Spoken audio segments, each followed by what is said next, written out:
Welcome to Politipeeps. My name is Edward Hofer, and today we have Larry Sharpe on the show. Hi, Larry. How are you? Hey, doing good. Thanks for having me. Tell people a little bit about you before we ask the question, please.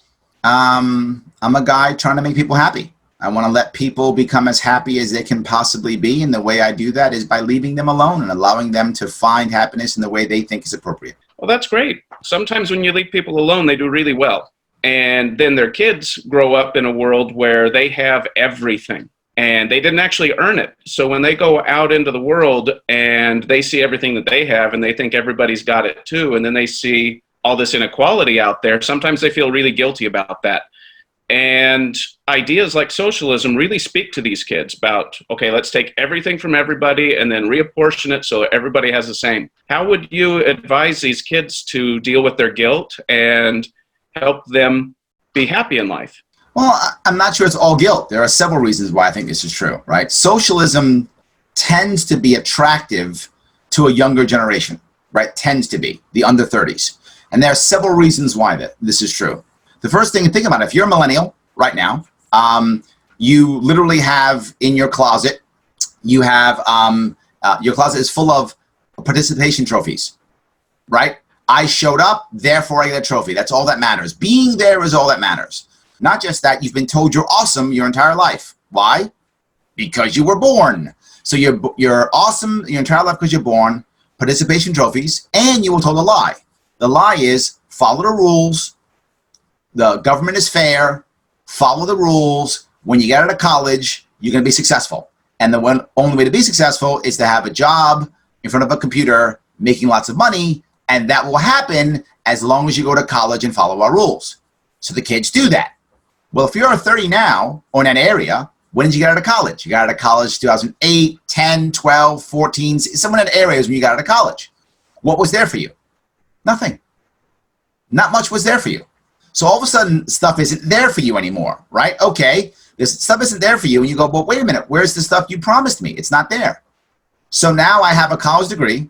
I have at least $50,000 in debt, at least, probably more, but at least that. I'm working at a job that I'm not happy with, probably at Starbucks or something like that with my college degree. If I live in a city, I have at least 2 roommates. If I don't live in a city, I live at home with my mom and my dad. Actually, I'm sorry, they're probably divorced. I'm living at home with my mom or my dad, right, because they're probably divorced. So if I have a divorced, broken family or blended family, I'm living at home or I'm living with roommates, and my world is social media.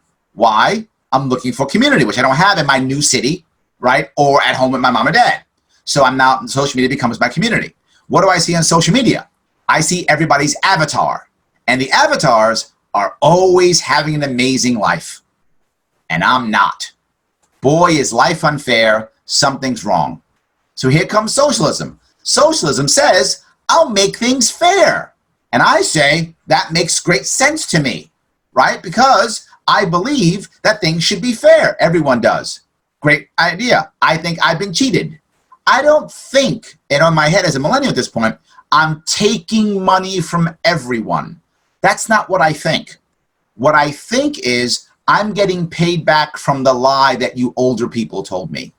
You people lied to me for 30 years and told me this, but instead you took my money. That's why you're wealthy. You took my opportunity. That's why you're wealthy. So I can get it back, and that's fair. That's how they see it. They don't see it as bad. They see it as fair. So it's difficult to make that change. But then people, of course, go, socialism, look at Venezuela and Cuba and the Soviet Union and China. These kids aren't raised on that. Look, I'm in my 50s, right? When I was in the Marine Corps, the Soviet Union existed, and that was our enemy, right? So I was, get the communist, godless communist people was what I was raised on.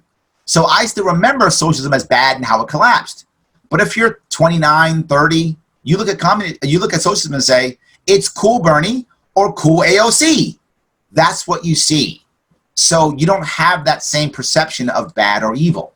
So how do we get around all of this? It's relatively simple. Not easy, but relatively simple, right? It's very hard to do, but simple. Simple is you start showing them ways that they can take charge of their own life to make their life better. That's not easy.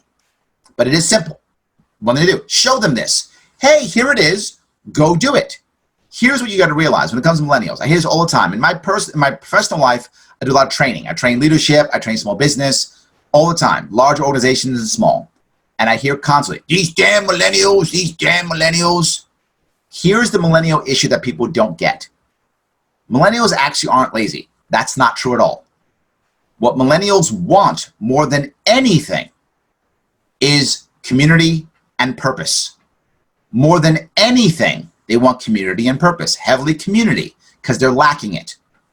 The average person prior to them, a Gen Xer, or I'm a Gen Xer, baby boomer, any of us, if we went to our job and we didn't get community, we just went someplace else and got community. But we still worked. They won't. They will leave. But they won't leave initially. What they do first is ask for more money because they think that's going to solve, that's going to, scratch the itch. It's not. You give them more money and more title, and they'll still leave. You have to give them community and purpose. How do you know that? Look at millennials work in nonprofits. You put a millennial in a nonprofit, and they will work harder than anybody. They'll work for 20 hours straight, sleep underneath the desk for 4 hours, get back up, and work for 20 more hours, and sadly not even shower. That's the bad part. But they won't even shower. They don't do that. And they will work and work and work and work and give good ideas and bust their rumps. You've got to give them community. That's what we're lacking. So how do you help the millennials? Give them community, give them purpose, and show them how they can grow themselves. If they do it, if they get it, they will begin to move forward. The problem is right now, all we're doing is trying to force equality. And as we begin to force equality, we're training them that that's the only way. Government has to step in and force equality. The problem is, if they haven't realized, is government's what made the problem in the first place. Oh, thank you. That's a very good answer. So how can people find you? Absolutely. As always, head over to sharpeway.com or go to the Sharpe Way with Larry Sharpe Facebook page, Sharpe Way Twitter, Sharpe Way Instagram, and Sharpe Way YouTube page. Thank you. And this is Politipeeps. Please like, share, and subscribe, and ring that bell. Thank you.